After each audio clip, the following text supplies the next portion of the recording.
From Mediaite, I'm gonna go throw up. Alex Jones breaks down in tears while condemning Trump over the Epstein cover-up, saying, they report, conspiracy theorist Alex Jones broke down in tears in a video of himself reacting to the Trump admin memo about Jeffrey Epstein. There was no credible evidence found that Epstein blackmailed prominent individuals as part of his actions. Jones began his reaction video by speculating the reason that you are seeing this deep sixth is because the CIA with the Mossad and MI6 was running Epstein, and it was an official U.S. government operation, multinational. This appears to be the common opinion of many individuals. Epstein was working with Mossad, allowing the West great control of prominent political and business leaders. And now that they've taken the power themselves, they're like, we don't want to upset the power that we've gained. Basically, they have the one ring. And they could expose all of these people, but it was an intelligence operation, so why give it up? Tucker Carlson says there's two reasons. Maybe Donald Trump is implicated. He's on the list. But he says, I don't believe that for two reasons. I talked to Trump about it, and Trump isn't into this kind of stuff. Also, wouldn't the Democrats have released all that? That's a fair point. He says, however, he does have another theory, and that's CIA officers were blackmailed and implicated in the Epstein case, that prominent intel agency individuals in the U.S. were engaged in child abuse with Epstein. And thus, they don't want to expose our own apparatus. But who are these CIA officials or agents? Perhaps it really means that high-ranking U.S. officials would be implicated if they released this, so they won't. Maybe. But, my friends, to get a better understanding of what's going on, we're going to be joined by Mike Cernovich, who helped expose all of this. He is the reason. I'd like to actually have you hear it from him directly on his thoughts about all of this. So we're pulling in Mike right now. It is loading up. Mike, can you hear me? Yes, sir. Thank you for joining me. It's an honor to have you. My pleasure. So I was just explaining for a lot of people, I think most people do know, but some may not. It was your initial lawsuit that triggered the release of all of this and where we are today in the Epstein story. Am I wrong about that? No, that's exactly correct. Yeah, exactly correct. Do you want to just give us a real quick overview of how that started? Yeah, there was a civil lawsuit brought against Ghislaine Maxwell by Virginia Giuffre, and that lawsuit had been completely under seal. All the documents were sealed. And because it was impossible to get any documents from the previous criminal Epstein case, we were able to file a motion to intervene and unseal the records in the civil case. And of course, the Miami Herald joined that lawsuit. And because of that, there was a real sense that the case file and Epstein would become public. And then the government, the deep state, SDNY, the regime, they had to figure out a way to mop it up, essentially. Wow. Okay.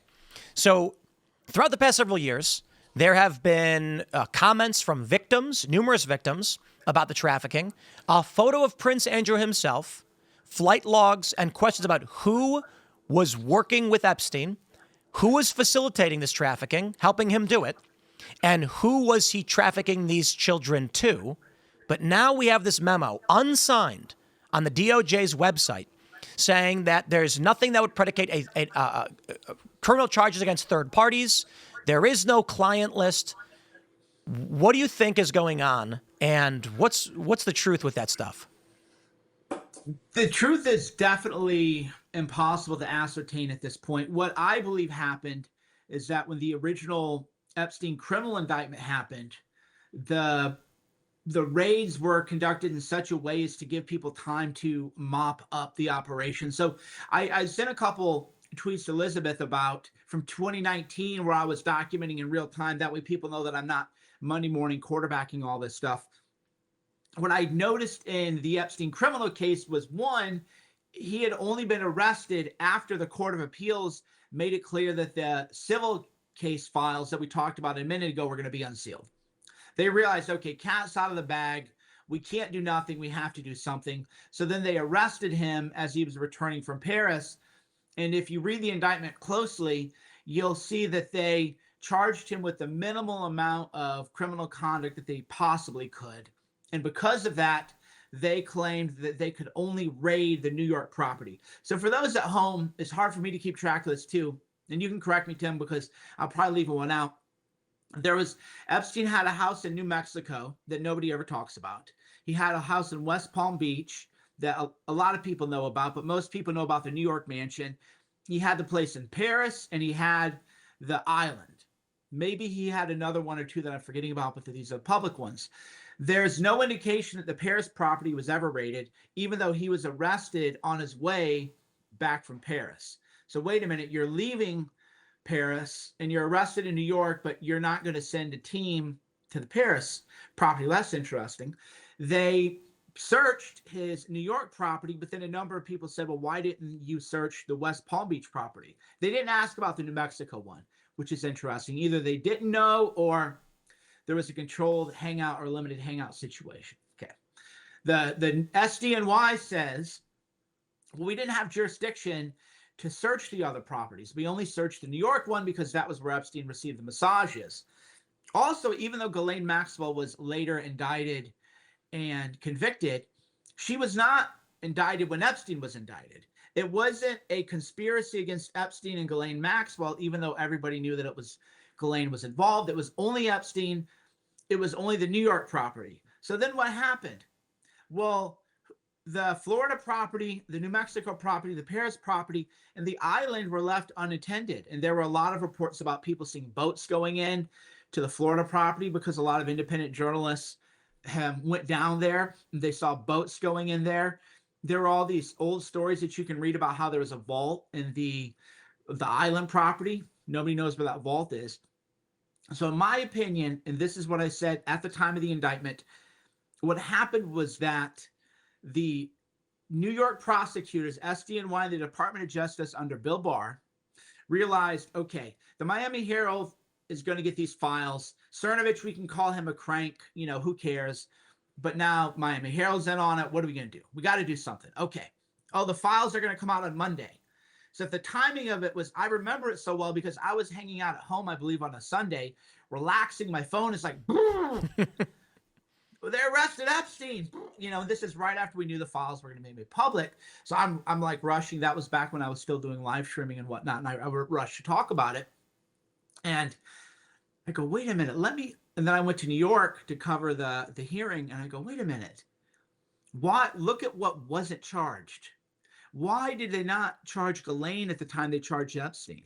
Why did they not charge him for all the conduct that took place in the island, the West Palm Beach, the New Mexico property? I go, oh, I know what they're doing. They're going to hit him with the minimum that they can do, knowing that most people won't look behind the headlines, knowing that if you actually read the indictment against Epstein, it says he paid girls for massages underage. That's a crime. I don't want anybody to say I'm not saying this is a crime, right?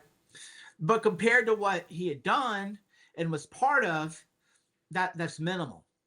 And then they go, well, we can't wink, wink, nod, nod, look at these other properties because we don't have jurisdiction, because even though SDNY indicted Steve Bannon for the El Paso rebuild the wall, somehow the SDNY says we don't have jurisdiction over the whole world. Everybody who's a lawyer will tell you that's crazy. So what I think has happened, but Bongino and Cash, this is where I think they're right and they're wrong. I think that they're right that they don't know where the documents are, the files are, and that there maybe there really is nothing. But what they don't want to say, and this is what I think people need to push back on, is there would be a chain of custody for everything that happened. Who? I need the FBI agents' names. I don't want an unsigned memo. I want to know. I do know during the raid of the New York property, they did find a bunch of CDRs. Somebody had posted that original search warrant application or indictment on Twitter. And well, who had it? They said they lost it. Okay, well, who had it last? Yeah. Who had it last? And these are the kinds of questions that Bongino and Bondi and Cash, they need to answer it, frankly, because I do believe them. There might not be a lot of stuff left over, but we do need to see that chain of custody log. Well, there is the one big gap. The moment that Cash came out, I think it was on Joe Rogan's show, and said, we've got the full video. Nobody enters or leaves the prison. And it's fascinating. I feel like a lot of what they do is hope that people only take a surface level approach to it and then never actually look into it. The moment he said that, I said, then who found the body? I mean, somebody found him, right? Somebody went into that jail cell and didn't film it. So there's what? The guard looked in the window and found the body and ran off? Is that what happened? Who went in to check to make sure he was alive? If the argument they're making is that nobody went in or out, well, then the suspects are going to be the prison guards and the paramedics, right? Not to mention the video they just released has a minute missing, and you see people come and go. Yeah, there are a lot of irregularities. The guards were indicted and prosecuted, but ultimately, I don't think they faced major repercussions for that. You know, the oopsie there. There's what they expect is, and lawyers do this all the time. If you're a lawyer, you know these tricks. The trick of the trade is you always want lawyers always want people to draw false inferences. So they'll say, I was at Tim's house and I saw something, scandalous. But I don't mention I saw it after I left Tim's house. I just say, well, I mean, I was at Tim's house and then I saw, somebody tied up in a trunk of a car. It's like, well, no, but that was a week later. And then you expect people to infer falsely. That's what's happening here is, well, we don't have any files. Oh, that must mean, because then people go, oh, that must mean the files were destroyed or the files never existed. No. I do not have any files. I know where to look for them. I do know that I've offered repeatedly to bring in a team of people, active lawyers, to run through all the files. I do know that everybody and their mother, from the New York Times, the Washington Post, to you, to Daily Wire, to Candace, bring everybody in. Bring everybody in, make them, and I said this, so this is not stuff that we just came up with today. I go make everybody sign an NDA that they will not disclose the names of any victims or alleged victims. Otherwise, make everybody compete for a scoop. Man, it'd be a feeding frenzy, right? And then you'd have every angle covered. You couldn't say, oh, Daily Wire, they're covering up, they're covering up things. You have everybody in there. Why not do that? Right? So you have to look at what they're not doing to fully interrogate the Epstein case and the files. So with the chain of custody, somebody, when he's arrested and when he's charged, there are documents and there's information.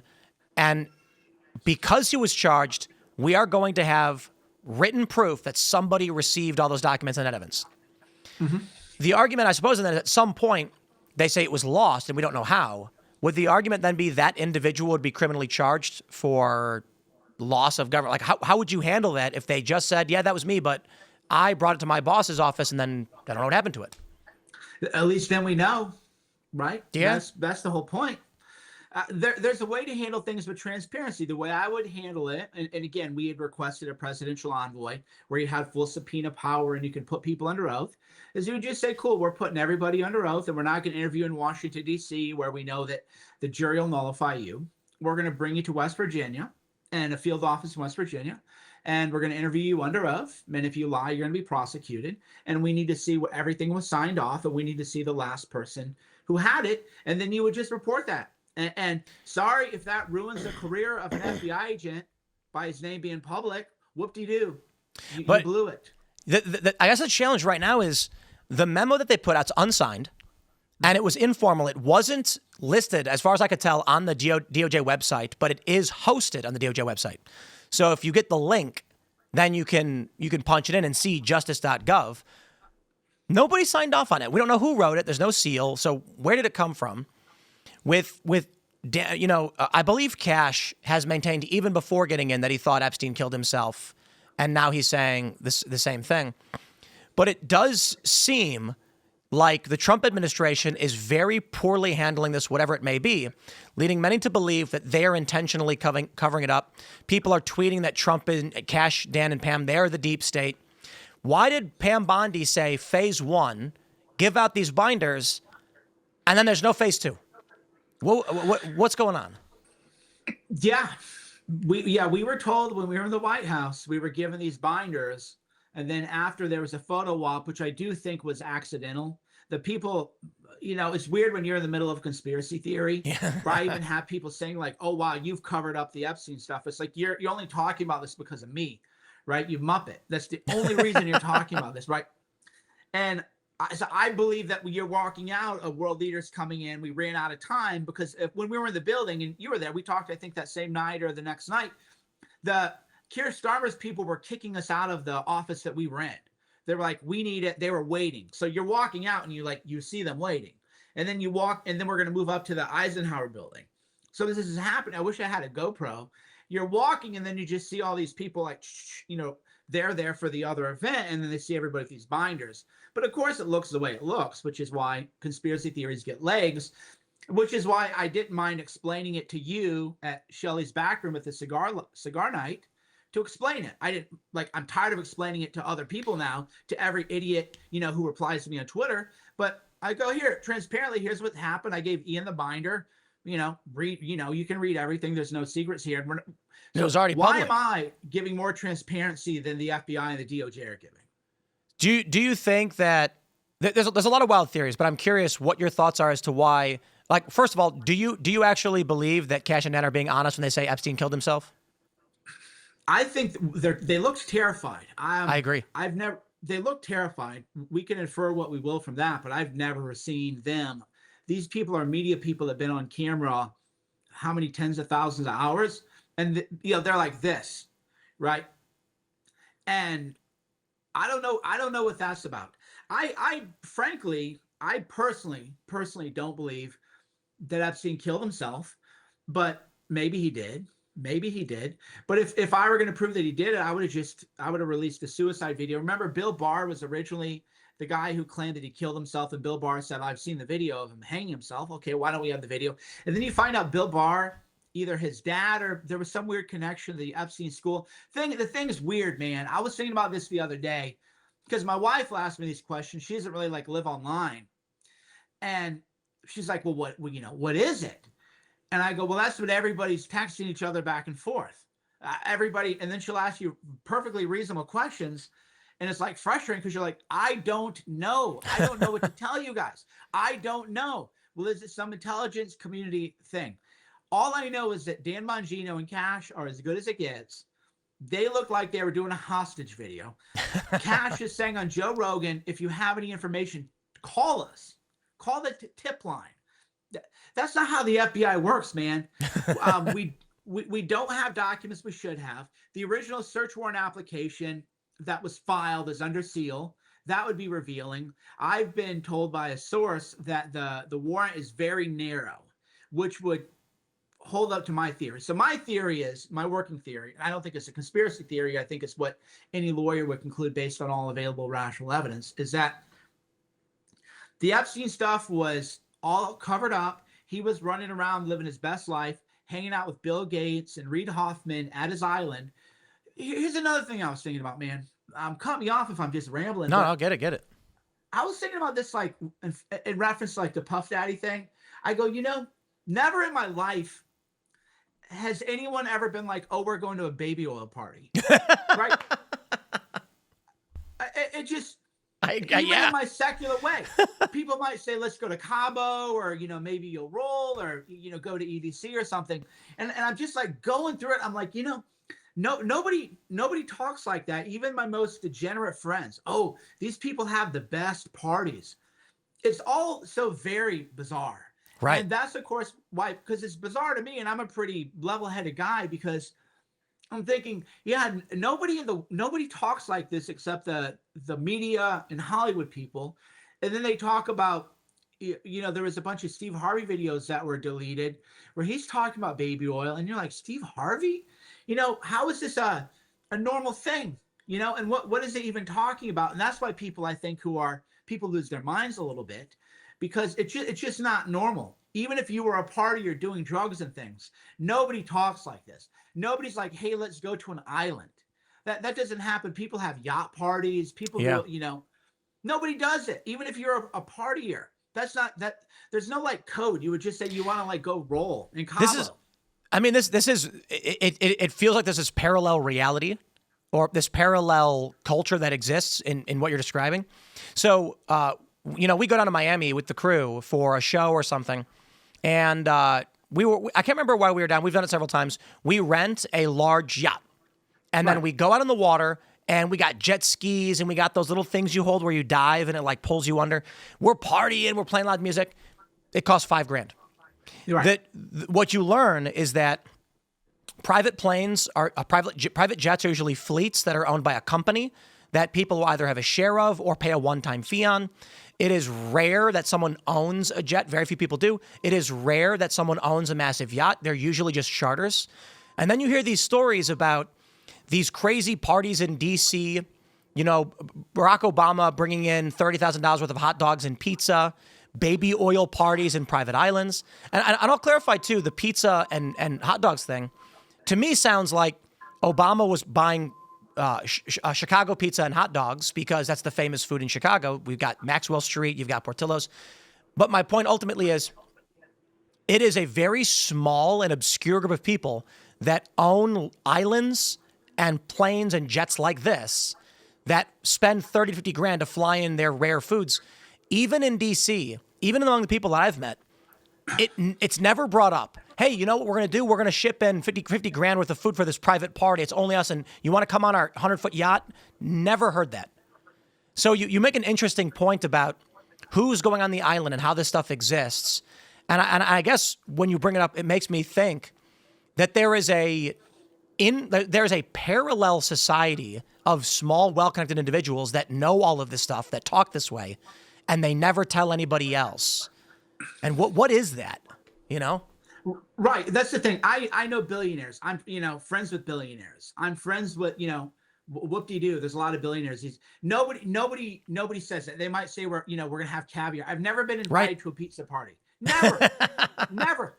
And nobody says they're bringing in $50,000 of anything. Nobody says we're bringing. That's gosh. Trump brought in McDonald's. Even the Nova Rich. Yeah, even the Nova Rich don't talk like that. Let me. Right. Let me tell you about a party. I went to a party on the Upper West Side of New York, and they were like, it was a bunch of millionaires and billionaires. It was like 10 years ago. And so they said, everyone's going to bring a bottle of liquor, whatever, hard liquor. And I said, okay, well, I'll see what I can afford. I'm like, wow. So I bought Maker's Mark. Mm-hmm. They were all shocked and impressed. They went, wow, you brought Maker's Mark? They were bringing in like Absolute and Jack Daniels. Nobody spent any of this money. These were wealthy New York individuals. Nobody was like, I'm going to drop 10 grand on a big bottle of Louis or anything. It just didn't happen. So we know it does happen, and these big parties do exist, but it is a weird parallel universe where Diddy's having baby oil freak-offs, and people know what they're going to, but no one learns about it until, 20 years later in this court case for which he's ultimately found largely not guilty. So I don't know. Yeah. And then you watch these video compilations where they're like, oh, pizza parties. It's like, dude, I got 4 kids. I don't talk. I've never talked like this. You might say, come on over, we're going to have food or whatever. It's just, again, it's all so bizarre when you watch these video compilations or you see Ellen talking like this and you think this is, it does start to become really strange, especially because, one thing a lot of people on Twitter will, talk down or act like they know something, but I'm friends with billionaires. Whoop, wow, that's not a flex. Who cares? I just know how billionaires talk. I know how famous people talk. None of them talk like this. None of them talk about baby oil parties. So do you think there's a possibility? One of the theories is that Trump now has the One Ring effectively. He has the blackmail. He knows all of this. And they're thinking, if we release this, we're going to lose our leverage over these powerful individuals. So Trump says, okay, let's not release it. Let's use it. Do you think there's a possibility there? No, a 0% chance, especially because Trump barely even knew about the Epstein case his first term. Remember all the SDNY was doing this all under Trump's watch. Yeah. Which is why people like me which is why I think it's funny. People like, oh yeah, Trump's on the list and that's why he's hiding. It's like, I'd be the first one to say it. Go read everything I wrote during Trump's first term. People, it's like they found it. And I don't think it's that at all. What I think it is that Trump has not taken a personal interest in it the way he should have. He doesn't understand how important it is to people. Here's what I don't get though. If their goal was really to cover this up, they're doing the worst job imaginable. I don't get it. That's why I was talking to Posobiec or somebody, and all I could think was, Why give Elon fuel on his fire? Just everybody's worried about Elon. Why do this? And then why do it in this manner? And then expect people to say, "Oh, okay, we've done it." So I honestly believe that the only real conclude, because I'm tired of people telling me that Reid Hoffman and Bill Gates went down to the island to hang out. Billionaires don't do that. They don't do it. Right. I can just tell you, appeal to authority. Douglas Murray knows billionaires. I bet you Douglas Murray, an expert on billionaires, would tell you they don't live this way. Okay, they're not doing this unless you're in Dubai, and that's a whole different separate case where people do those weird parties with us. This is not what just billionaires do. Okay, so anybody saying that can stop it. Something was going on there. People can say what? I don't know. I know Luke went there. He said it looked weird. I know that there was a submarine, some weird submarine nonprofit that I didn't even believe that. To be honest, well, I found. Go ahead. No, just what do you think is the most like? Why do Cash and Dan look scared? What do you think the end of this is? That it's Epstein was intelligent, so they can't reveal it or something? I mean, if you want to go there, I think there's a breakaway ruling class that's above everything else, and that they harvest the energy of children demonically for their own ritual. I mean, if you want to what I really believe, I believe that hideous strength is direct by C.S. Lewis is directionally true, and that what we see is that's why when people saw a video where I go, well, I don't think it's Mossad, just Mossad. They go, oh wow, there's Cerno, the Zio cuck. And I was like, no, watch the whole video. If it were Mossad, you wouldn't be able to say it was Mossad. Right. You're allowed to say it's Mossad because that doesn't threaten anything. Go say it's Mossad. Nobody's getting. Eric Weinstein was saying it was Mossad. Look at what they censored on YouTube. Look at YouTube would delete the video when Eric Charmella was blowing the whistle on Trump, blowing the whistle. If you even posted the name on Facebook, they would delete your post without warning. There were things they would not let you say, and so I don't. You can say You can say all day it's Mossad. Nobody cares. You can say that. Well, maybe why? Because there's a superstructure, and it could be the royal family, the trillionaires. Maybe it's not literally demons, but there's a superstructure that exists. It could be the ancient banking families. We don't really know, but it isn't. Oh, it's just the intelligence community. Whoop-de-doo. Teal made a good point on the Joe Rogan podcast, and people forget this, is people have gone to prison for spying on behalf of Israel. I think Pollard was one of the famous cases. It's not like the people in the intelligence community are they're so afraid of ever saying anything. You see it all the time if you watch podcasts. Even the guy with the big hair, the ex-CIA guy, he criticizes Mossad. Everybody, it's such low-hanging fruit. And that's why I know that's not non-threatening, because I know that when I talk to you and you're on YouTube, if I'm there are words that I'll spell out, like the vaccine. You got to spell it out, because if you don't, the algorithm's going to pick it up. Yep. But nobody's saying, Mossad. "Oh wow, you said Epstein, Mossad. We better filter that."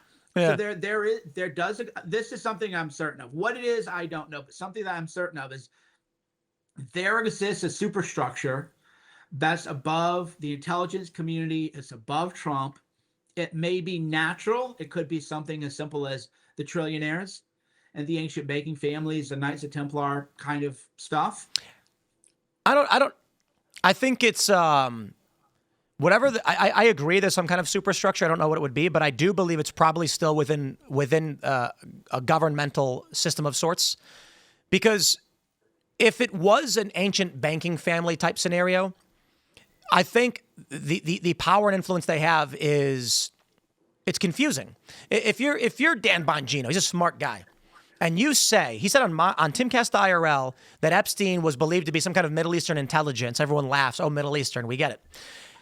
You go into the FBI and then something rattles you to the bone to the point where you say he killed himself. When he said it didn't sound genuine. He sounded kind of a little forced. I don't know. What would a human being be scared of to say something they believe is not true? If someone you've never heard of or met before says, I'm a trillionaire, say this or else, you'd be like, oh, nice try, buddy. Screw off. But if there was someone who could command authority, and they said, we will take your home from you and we will take your children from you. That's something tangible to a human being. Unless, of course, it really is magic, demons, and aliens or whatever, and he saw a spaceship float over his head. I think it's more likely that there is a structure within government that is easily discernible to the average person that says, you will lose everything unless you do as you're told.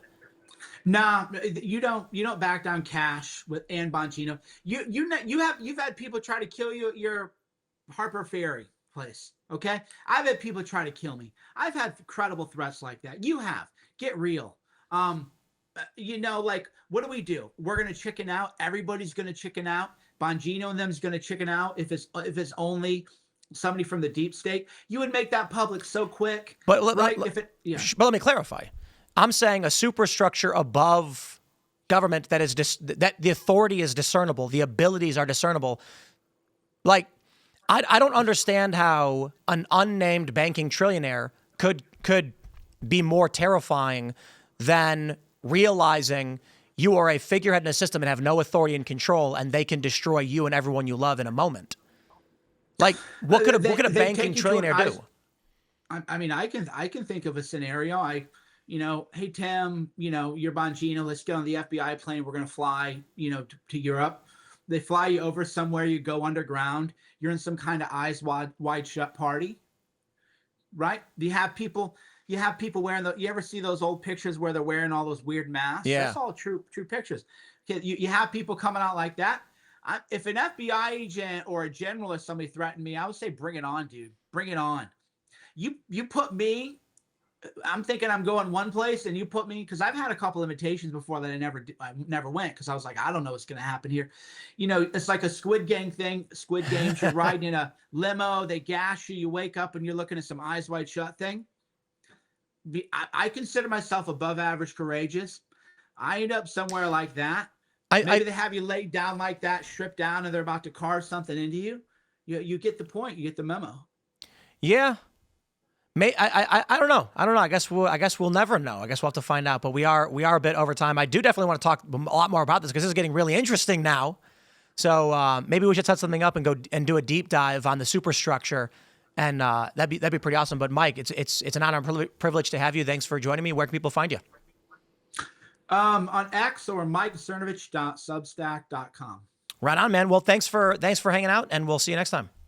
Always a pleasure, brother. Take care. That, of course, was Mike Cernovich. And as we pointed out in the beginning of that interview, he launched the lawsuit that was ultimately joined by the Miami Herald and then resulted in this whole thing taken off. But I need to make sure I get you guys over to our good friend, Russell Brand, who I believe should be gearing up to go live. Let's pull up his link. Make sure you guys smash the like button. Share the show with everyone you know. I think Mike is, let me say this real quick.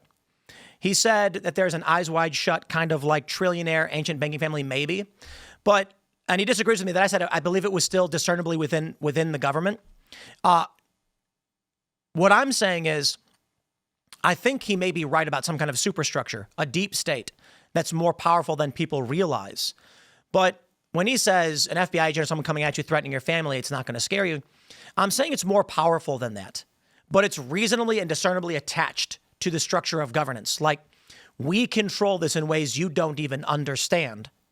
So I actually think it really is quite simple for a lot of people. They tell you we can do more damage than you realize.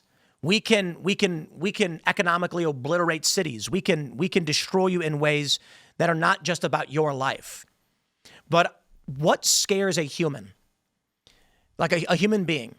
If someone came, like I agree with Mike that if someone came to Dan or Cash or me or anybody else and said, we're going to kill you, it doesn't really faze us. If they threaten our family, we bolster our security. But what if there was a structure of government that was more powerful than that? What if the superstructure is we have technology you don't even understand? We can snap our fingers and you simply have a heart attack. What if it's something like that? I don't know. Maybe it's all just fanciful nonsense.